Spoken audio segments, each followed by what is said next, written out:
গায়ে লাল বেনারসি, কপালে সিঁদুর চন্দন, এক হাতে একটা পদ্ম, ছোট্ট মুখখানি যেন দেবীর সমান। কি বুঝলেন?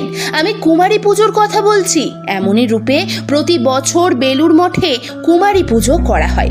কিন্তু জানেন কি ঠিক কবে থেকে এই পুজোর সূচনা? চলুন জানি।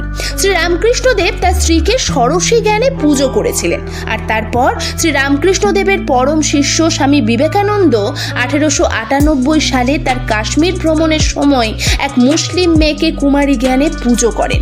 আর ঠিক তারপর 1901 সালে দুর্গাপুজোর অষ্টমী তিথিতে সর্বপ্রথম বেলুর মঠে তিনি কুমারী পুজোর সূচনা করেন। 1 থেকে 16 বছর বয়সেই বাচ্চাদেরকে বেছে নেওয়া হয় এই পুজোর জন্য, কারণ তারা তখন ঋতুময়ী হয় না। তাই তাদের দেবী স্থানে বসিয়ে ষোড়শী জ্ঞানে পুজো করা হয়। আজকের এই তথ্য ভালো লাগলে একটি লাইক, চ্যানেলে নতুন এলে একটা সাবস্ক্রাইব। Thank you.